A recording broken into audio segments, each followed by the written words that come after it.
우리 두 손을 들고 믿음의 고백으로 하나님 앞에 나갑니다.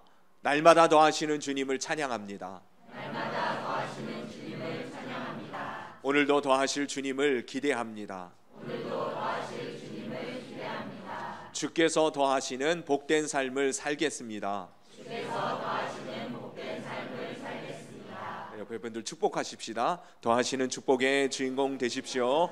더하시는 축복의 주인공이 꼭 되시기를 바랍니다.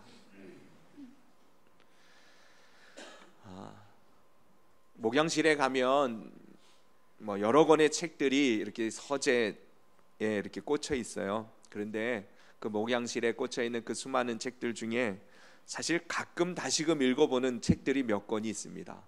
그 중에 하나가 뭐냐면 자네 정말 그 길을 가려나 라는 책입니다.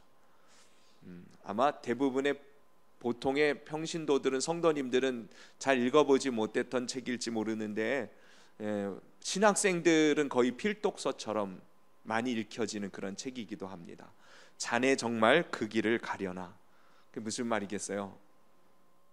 신학생들에게 이 말이 무슨 의미겠어요? 너 진짜 주의 종 될 거야?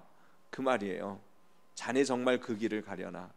저의 은사님이시기도 하시고 지금은 평천에서 열린 교회 담임하고 계시는 김남준 목사님이라는 분이 쓴 그 책인데요, 제가 가끔 읽으면 제 마음에 도전이 되고 목회의 이 중심이 다시금 세워지는 그런 은혜를 다시금 경험하는 그런 책입니다.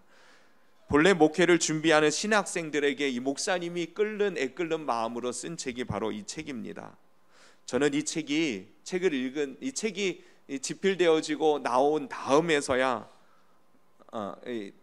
집필되어져서 책으로 나왔을 때는 이미 목사가 된 이후예요. 이 책을 먼저 읽었다면 어떻게 됐을까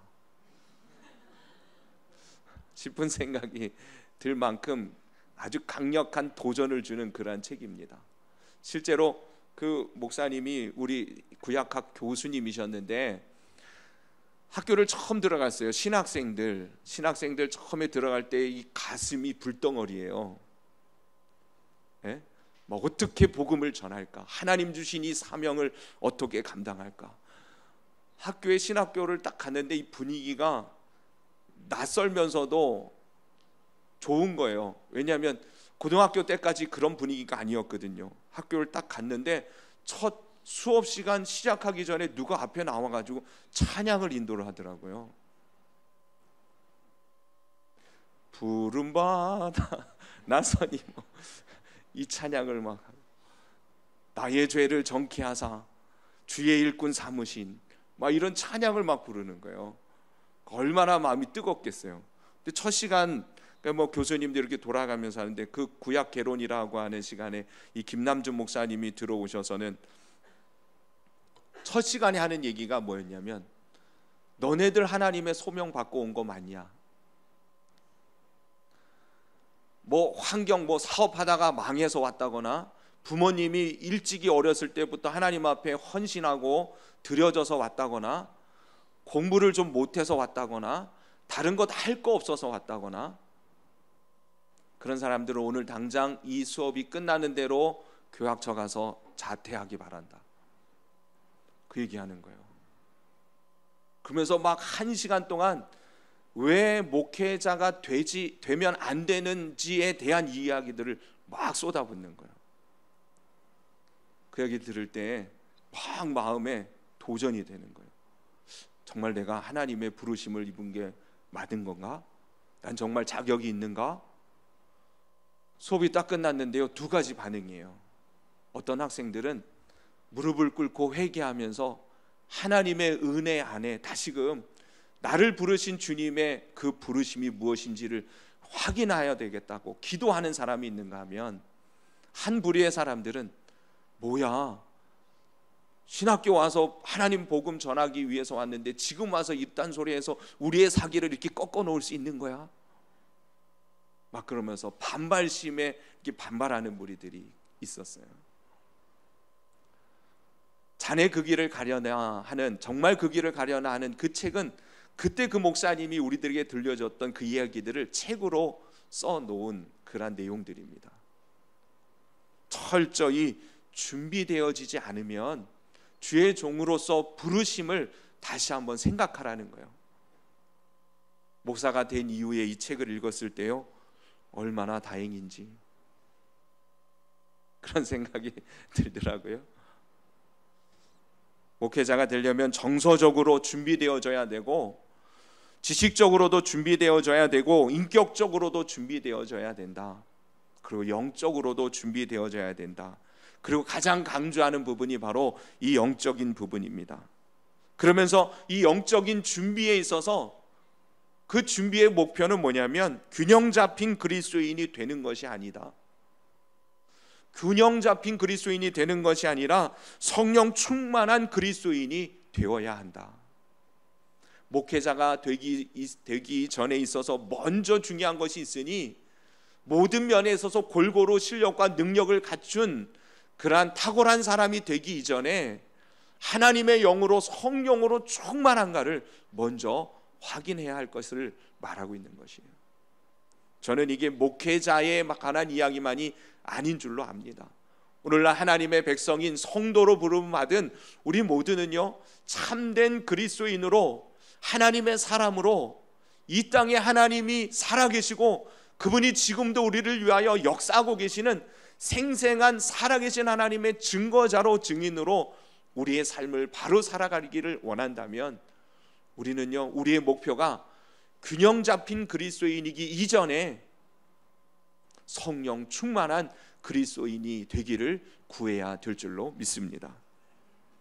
그러면 성령 충만한 그리스도인이 되면 성령님의 은혜의 역사하심을 따라 이 모든 것들이 질서 있게 균형 잡히게 되어질 수밖에 없는 것입니다. 하나님이 원하시는 그리스도인은 성령으로 충만함을 입은 성도가 되는 것입니다. 왜 그러겠어요? 하나님은 우리를 잘 아십니다. 성령님 없는 우리의 모습이 어떠할지를 주님은 너무나 잘 알고 계십니다.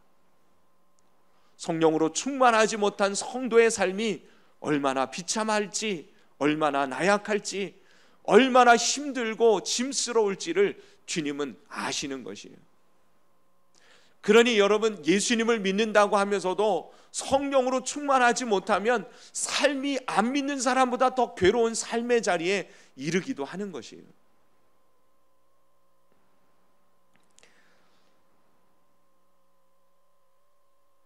우리가 복음을 받은 하나님의 백성들인데, 이 기쁨의 소식을 받은 하나님의 자녀들인데, 우리의 삶의 모습에는 기쁨이 얼마나 충만한가? 정말 예수 그리스도 그분으로 말미암아 주시는 참된 그 기쁨이 내 삶 가운데, 내 인생 가운데, 내 영혼 가운데에 정말 예수 그리스도로부터 주어지는가? 그것을 실감하고 그것이 흘러넘쳐서 그것을 전하며 살아가는 그런 인생이 되는가? 기쁨의 소식을 통하여 하나님의 기쁨의 자녀가 되어진 우리들 가운데에 이 기쁨이 벌써 이미 다 사라져버리고 없어져 버렸다면 여러분, 성령의 충만함을 다시금 구하시기를 바랍니다. 성령의 은혜 가운데 참된 복음의 은혜가 우리 안에 회복되어질 수 있기 때문에 그렇습니다. 성령님 없이는 구원이 있을 수도 없고요, 성령님 없이는 생명의 능력도 경험할 수 없습니다. 성령님 없이는 우리가 성도로 하나님이 부르신 거룩한 사명을 감당할 수도 없는 그런 연약한, 아무것도 할 수 없는 그러한 존재들이 바로 우리들이기 때문에 그렇습니다. 예수님께서 니고데모에게 말씀하셨습니다. 너가 하나님의 나라를 보기를 원하느냐? 네가 하나님의 나라를 보기 원한다면 물과 성령으로 거듭나야 된다. 여러분, 오늘 이 땅을 살아가면서 하나님의 나라가 임재하심을 경험하고 하나님의 나라가 우리의 삶 가운데에 건설되어지고 이루어져 가는 그러한 삶을 정말 보기를 원한다면 물과 성령으로 거듭난 이 삶이 우리 가운데 온전히 회복되어지지 않는다면 우리는 오늘도 하나님의 백성인데도 세상의 지배 가운데 살아가는 참으로 안타까운 삶을 여전히 살아가게 되어질 것이에요. 우리는 예수 그리스도 안에서 성령의 인지심을 통하여 거듭난 존재라는 사실을 잊지 마시기를 바랍니다. 눈에 보여지는 것, 내게 다가오는 여러 가지 삶의 환경들, 그것 위에서 역사하시는 하나님의 은혜와 그분의 다스리신 가운데 하나님의 나라를 맛보는 거룩한 백성, 세상 가운데서 구별되어진 세상의 하나님의 나라의 빛과 영광을 나타낼 그러한 주님의 자녀가 되어졌다는 사실을 잊지 마시기를 바랍니다. 그런데 그러한 삶은 오직 성령으로 거듭날 때, 성령님이 우리 가운데 충만하게 역사하시고 우리를 붙들어 인도하심에 즐거이 따라가는 우리의 삶 가운데서만 경험할 수 있다는 사실을 잊지 마시기를 바랍니다. 성령님의 능력은 얼마나 대단한지 한 사람을 완전히 새로운 존재로 거듭나게 해주신다는 것이에요. 니고데모가 얘기했습니다. 예수님, 어떻게 사람이 다시 태어날 수 있습니까? 어미의 뱃속에 어떻게 다시 들어갔다 태어날 수 있다는 말입니까? 그때 예수님 말씀하신 거예요. 물과 성령, 바로 그 성령 하나님의 영, 그 성령님이 우리 가운데 하나님의 은혜의 역사로 우리를 완전히 새 피조물 만드실 수 있다는 사실을 말씀하시는 것이에요.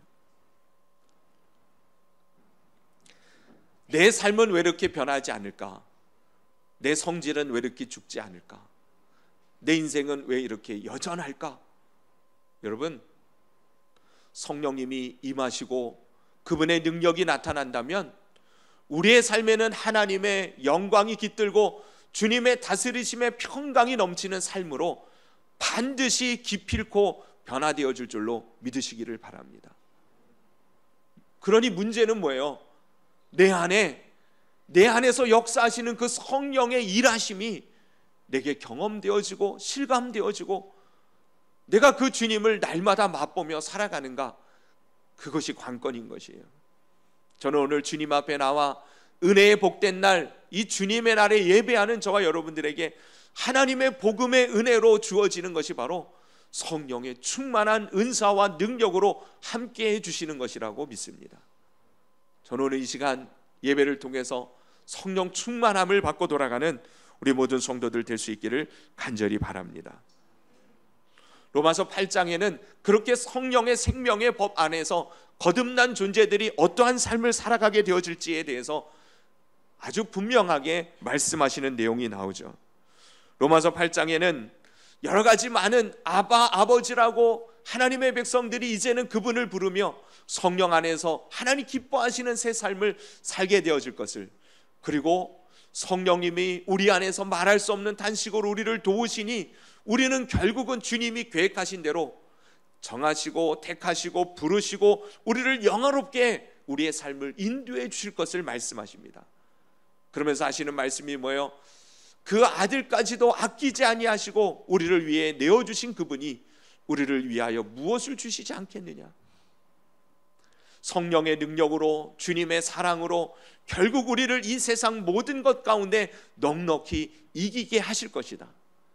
그것이 바로 주님이 우리를 향하여서 성령을 통해서 새 생명, 새 은혜 가운데 살아가는 삶의 모습을 말씀하고 있어요. 마틴 로이드 존스라는 아주 유명한 목사님이 있죠. 영국인 아는 세계적인 부흥사이면서 성령에 대하여 영성 있는 말씀으로 아주 유명한 목사님입니다. 기독교 서점에 가면 이 목사님의 책이 수십 권 이렇게 시리즈로 나와 있기도 해요. 그분이 이 로마서 8장에 대해서 이렇게 말합니다. 그리스도인의 성화에 관하여서 로마서 8장은 말하고 있는 것이 아니다. 로마서 8장은 그리스도인이 어떻게 성화되어져 갈 것인지에 대해서 말하는 것이 아니고 그리스도인의 안전에 대해서 말하고 있는 것이다. 무슨 말이냐면 여러분, 그리스도인이 어떻게 하나님 기뻐하시는 모습으로 변화되어져 갈 것인가를 중점적으로 말하는 것이 아니라 그러한 모든 삶 안에 성령을 통해서 주님이 다스리시고 인도하심으로 이러한 삶이 이루어지는 하나님의 역사하심 가운데에 안전한 그리스도인의 삶이 이렇게 되어질 것을 말씀하고 있다는 것이에요. 그러니 우리는요, 성령님 없이는 결코 온전하거나 진정한 그리스도인 성도의 삶을 살아갈 수 없음을 철저히 알 수 있기를 주님의 이름으로 축원합니다.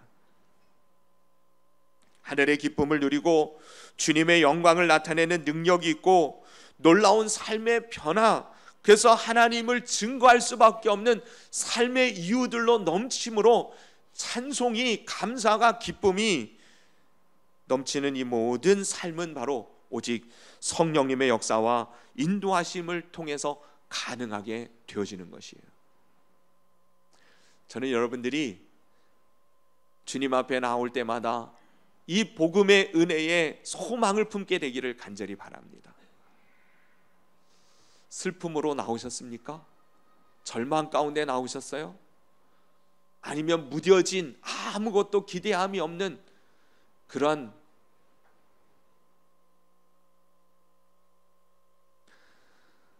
어떤 면에서는 주일 예배가 늘 드려지는 예배, 그야말로 이 타성에 젖은 예배, 하나님의 영광이 드러나지 않는, 하나님이 살아계시다는 것이 느껴지지 않는 그런 예배를 반복하는 그러한 심령으로 주님 앞에 나왔다면, 여러분, 하나님은 오늘도 우리를 주님의 성령으로 새롭게 해주시고 은혜의 새 삶이 회복되어지도록 우리를 여기까지 부르셨다는 사실을 다시 한번 기대하는 믿음 가지고 그 은혜를 맛보는 귀한 시간 될 수 있기를 축원합니다.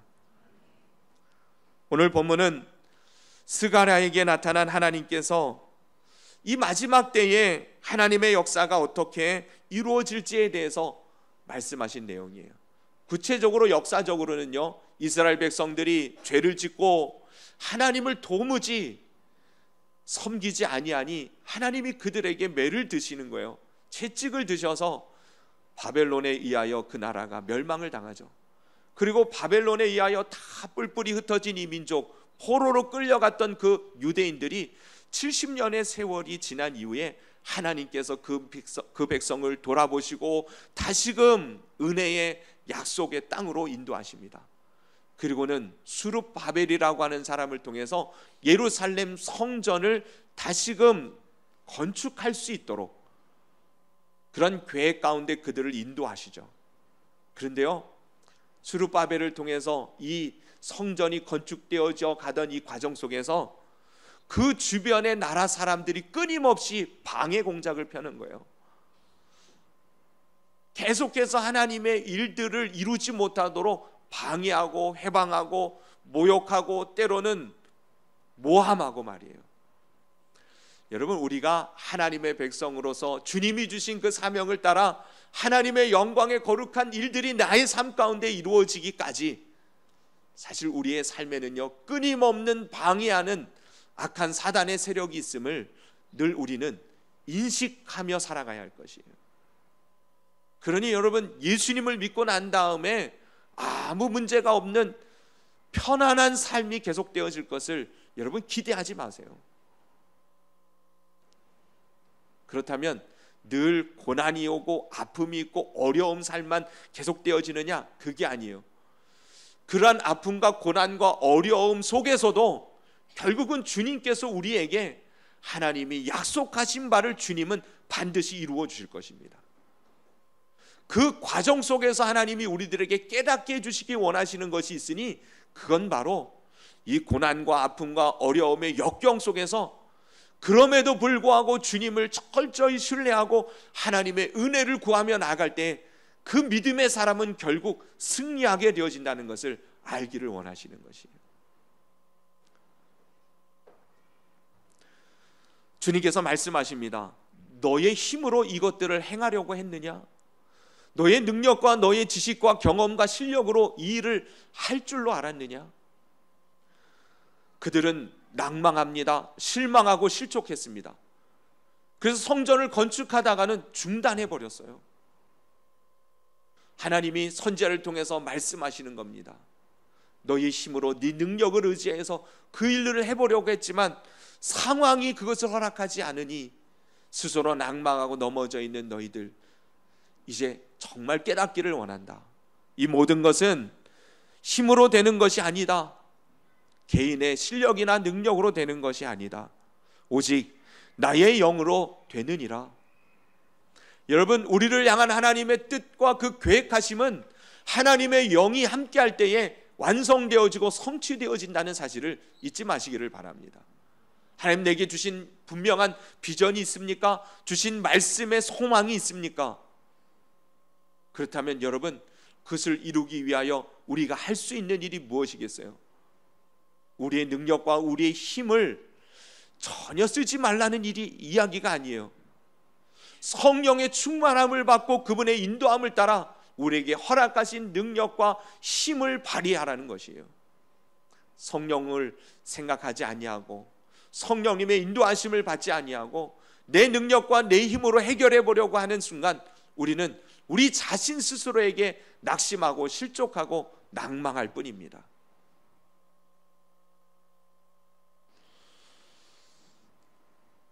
내 힘과 내 능력으로는 하나님의 나라가 회복되어질 수 없습니다. 우리의 마음은 철저히 주님의 영광에 이를 수 없는 타락한 본성이 우리의 심령이라는 사실을 여러분 기억하시기를 바랍니다. 은혜 아니고서는 하나님의 영광을 볼 자가 아무도 없어요. 예수 그리스도 아니고서는 구원의 백성으로 하나님을 아버지라고 부를 자가 아무도 없는 것입니다. 오늘 이 순간에도, 이 시간에도 우리가 하나님의 은혜 아니고서는 철저히 하나님의 나라, 하나님의 영광을 노래할 수 없는 그러한 존재라는 것을 잊지 마시고 오늘 주시는 말씀대로 성령으로 말미암아 다시금 우리를 세우시고 우리를 새롭게 하여 주시는 그 복음의 은사가 저와 여러분 가운데 임하기를 간절히 축원합니다. 이것을 철저히 경험했던 사람이 사도 바울입니다. 사도 바울은 누구보다도 성공적인 선교의 사역을 감당했던 사람이었습니다. 그는 가는 곳곳마다 주님의 복음으로 말미암아 수많은 영혼들이 주께로 돌아오는 모습들을 보았던 사람입니다. 심지어는 그의 손수건을 가져다가 병든 사람들에게 얹으면 낫고 귀신이 떠나는 역사가 일어날 만큼 그는 대단한 능력을 행했던 사람이 틀림없습니다. 그런데요, 그가 그렇게 선교의 사역을 감당하다가 스스로 낭망하여 도망치듯 한 장소를 피한 곳이 있습니다. 그것이 바로 아덴이라는 곳이었어요. 아덴, 오늘날로 말하면 그리스 아테네입니다. 바울이 복음을 전할 때 그때의 그 역사적 상황은, 배경은 무엇이냐면 그리스 히랍 고대 철학이 아주 융성하던 그런 때였어요. 철학 사상들 말이에요. 그 아테네의 수많은 신들과 그 신을 중심으로 한 철학 사상이 넘치던 이 아테네에 가서 이 바울이 복음을 전할 때에 여러분, 바울도 지식에 있어서는 누구에게도 지지 않는 그러한 대단한 사상가였습니다. 가말리엘이라고 하는 랍비의 그 문도 아래에서 이인자, 다음 계승자가 바로 이 바울이라고 지목되어질 만큼 대단한 실력과 능력을 갖추고 있었던 사람이에요. 아테네에 갔더니 사람들이요, 이 정신적인 이 실력이 대단한 거예요. 그래서 그들에게 가서 복음을 전할 때에 그가 어떻게 시작하냐면 너희들이 생각하는 그 철학 사상을 통하여 내가 하나님을, 그야말로 신존재를 증명해 보겠고 예수 그리스도에 대해서 증거하겠노라고 변론을 시작한 거예요. 그런데요, 다른 데서는 보지 못했던 반응이 나타나는 거예요. 아무도 그의 말에 별로 그렇게 귀를 기울이지 않는 거예요. 그러면서 오히려 바울을 면박 주기를, 네가 무슨 소리 하는지 우리 도통 모르겠다, 그러니 다음에 기회 있으면 들어주마, 그러는 거예요. 바울이요, 그러한 경험을 한 것이 처음이에요. 너무 부끄러웠어요. 그가요, 다른 데서는요 복음을 전할 때에 반대하는 세력들 때문에 쫓기듯이 어쩔 수 없어서 다른 행성지로, 다른 선교지로 떠나갔는데 아테네에서 그가 고린도로 갈 때에는 그가 스스로 도망치듯 갑니다. 그리고는 그곳에 있을 때에 하나님의 영이 그에게 말씀하시죠. 두려워하지 말라. 내가 너와 함께한다. 이 성에는 구원받을 백성이 많이 있다. 그러니 나가서 복음을 다시 전해라. 그 말은 뭐예요? 바울이 낭망하고 있었기 때문에 주님이 그렇게 말씀하고 계시는 거예요. 그리고 나중에 우리들이 고린도전서 오후 예배 때 같이 강의를 나누지 않습니까? 그 고린도전서 2장에 그는 이렇게 고백합니다. 내가 너희에게 나아갈 때에 나는 결심했다. 절대 사람의 지혜에 권하는 말로 복음을 전하는 것이 아니라는 것을 깨달았다. 나는 오직 예수 그리스도와 그의 십자가, 성령의 나타나심만을 너희에게 전하노라. 그때 고린도에 놀라운 부흥이 일어났어요. 여러분, 우리가요 그리스도인으로서 온전한 성도의 진정한 삶을 살기를 정말 원한다면 여러분, 우리의 노력과 힘과 열정과 에너지, 그게 아니에요. 힘으로 되는 게 아닙니다. 능으로 되는 게 아니에요. 오직 하나님의 영, 예수님의 영, 성령님이 우리 안에 역사하실 때 우리는 얼마든지 변화될 수 있습니다. 우리의 삶은 바뀌어질 수 있습니다.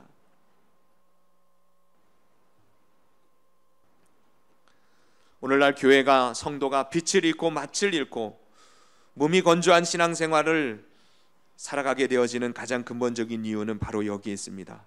성령님의 놀라운 역사, 인도하심, 능력의 지극히 크심을 잃어버렸기 때문입니다. 여러분, 성령님으로 우리 다시금 시작할 수 있게 되기를 바랍니다. 오늘 이 시간 하나님 앞에 나온 주님의 백성들에게 주님은 뭐라고 말씀하세요? 구하는 자녀에게, 너희에게 내가 성령을 주시지 않겠느냐.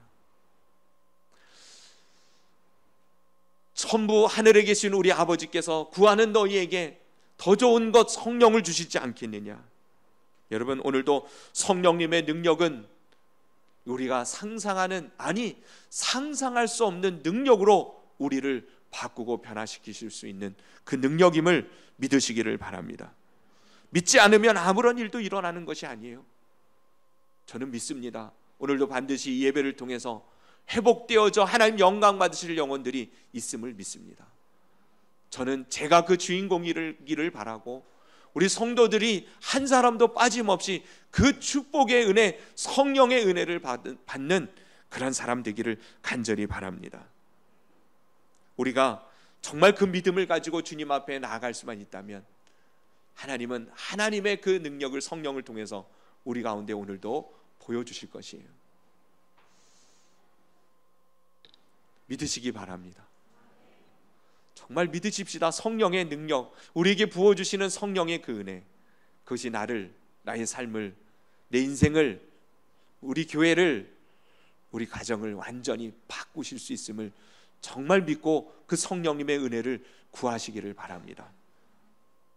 성령님의 다스리신 가운데 내 자신을 내어드리시기를 바랍니다.